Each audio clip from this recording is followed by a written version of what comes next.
Nous le faisons pour des personnes qui sont en attente. Et derrière ces personnes, il y a des tragédies humaines. Des gens qui ont des maladies neurodégénératives de type Alzheimer. Maintenant, j'habite dans une résidence pour personnes âgées parce que j'ai besoin d'avoir quelqu'un qui peut toujours être proche si jamais j'ai besoin. J'oublie pratiquement à mesure ce que je dis. Ce que je perds, je le perds, puis il ne reviendra pas. Puis tout ce que ça fait, c'est que ça se rajoute, ça se rajoute, ça se rajoute.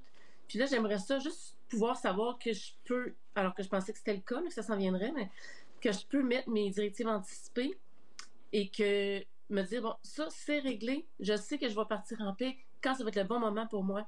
Et puis ça serait un gros dossier, le plus gros dossier de régler pour moi puis ma famille.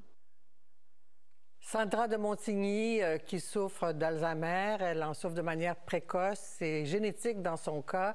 Elle milite également pour que l'aide médicale à mourir soit accordée par consentement anticipé. C'est-à-dire, elle déciderait un jour, elle signerait des documents, quand je serai rendue à telle étape de ma maladie, vous me donnerez l'aide médicale à mourir. Pour l'instant, Madame de Montigny rencontre tous les critères de l'aide médicale à mourir tant qu'elle est apte à consentir, ce qui veut dire concrètement que si dans 1 an, dans 2 ans, tant qu'elle est apte, en raison des souffrances psychologiques d'une maladie incurable, elle devrait peut-être choisir de mourir plus tôt qu'elle ne le ferait s'il y avait les consentements anticipés. C'est ça l'enjeu de cette question-là aujourd'hui qui justifie Québec de lancer cette offensive à l'égard d'Ottawa pour confirmer dans une loi une modification du Code criminel par prudence, en fait. Alors, on fait le point avec le ministre Jean-François Roberge, mais écoutons d'abord l'échange à la Chambre des communes cet après-midi. Ça a rebondi entre le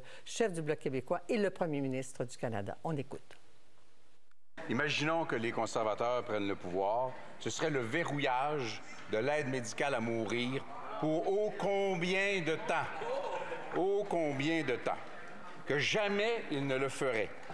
Est-ce que le premier ministre a réalisé qu'il agit comme s'il avait peur de la droite religieuse? Nous sommes tout à fait d'accord sur la menace sur les libertés et droits fondamentaux que représenterait un gouvernement conservateur, mais en même temps, au niveau de l'aide médicale à mourir, nous comprenons à quel point c'est un choix difficile et personnel et nous devons d'assurer et la protection des plus vulnérables et le respect des droits et libertés fondamentaux.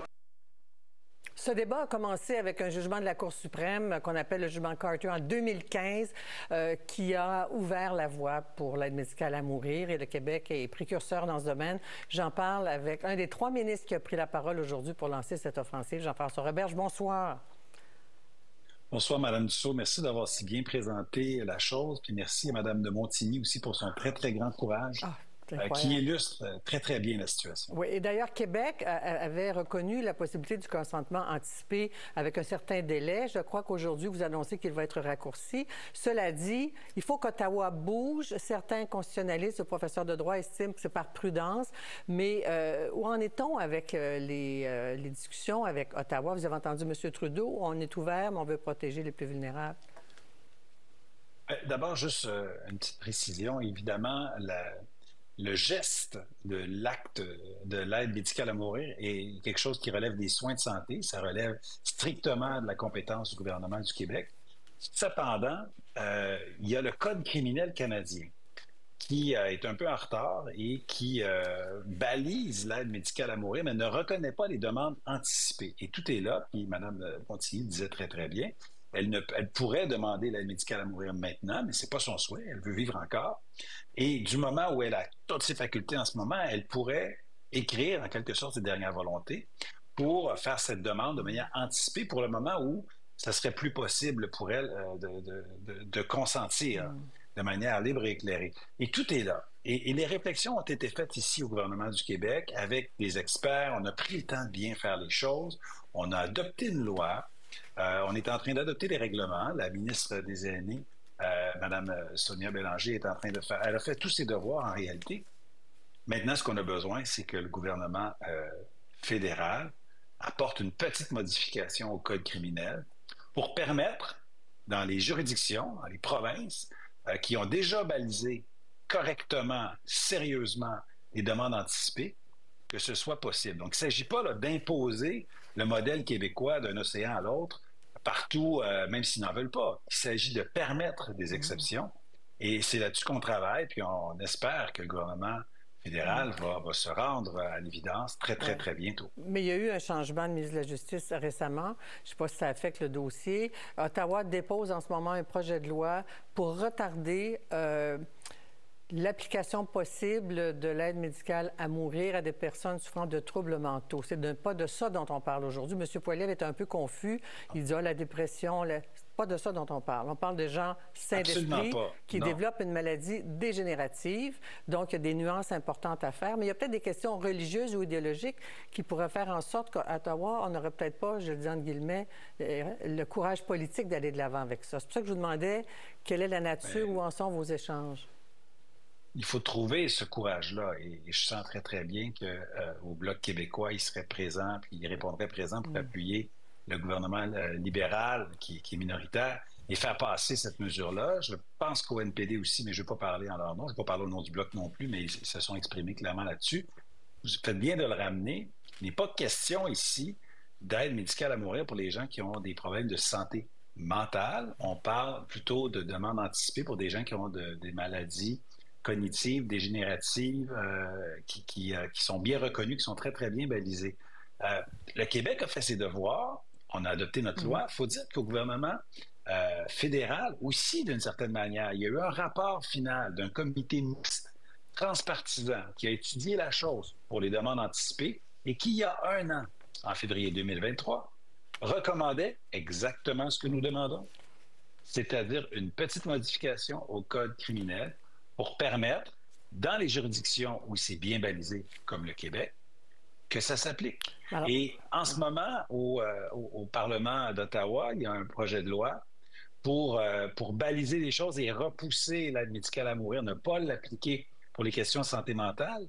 Et ce serait si simple de profiter de cette pièce législative pour apporter un amendement et régler la question. Mais où est-ce que vous en êtes? Est-ce qu'on vous dit que c'est un oubli? Est-ce qu'on vous dit que c'est un oubli? On n'a pas pensé au consentement anticipé. Qu'est-ce qu'on vous dit à Ottawa?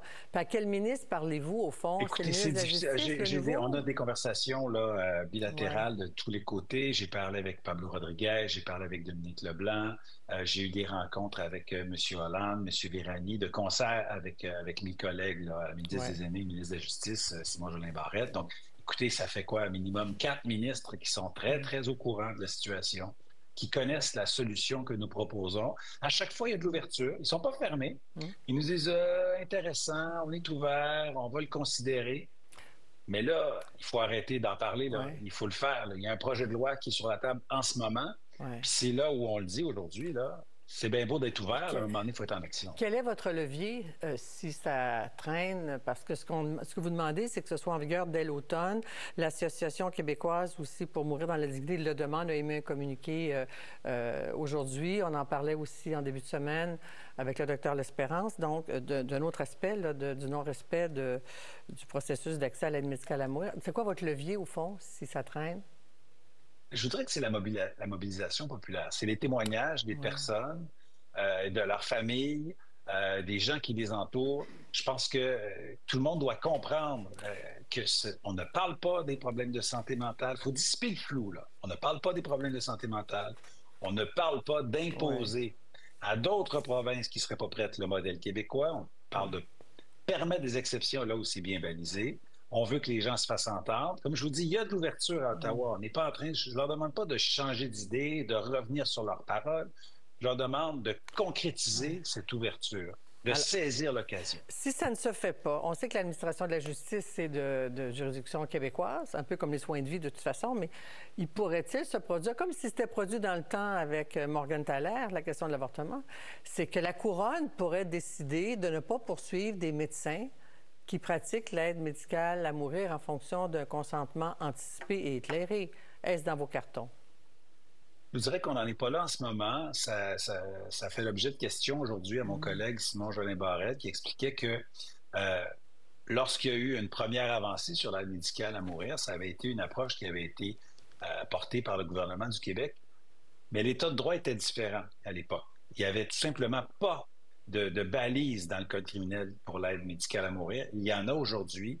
Donc, le cadre a changé. Juste de dire qu'on va appliquer une solution qui a fonctionné par le passé à un problème actuel ou futur, ça ne résiste pas nécessairement à toutes les analyses. On espère, là, puis il nous reste quelques semaines, puis quelques mois, là, on espère vraiment se faire entendre, puis faire entendre la voix de la raison. Comme je vous dis, ils ont de l'ouverture, là, mais à un moment donné, il faut que ça se concrétise par un projet de loi ou par un amendement au projet de loi. On verra la suite. Merci beaucoup. Tenez-nous au courant des développements. Absolument. Merci beaucoup. Merci.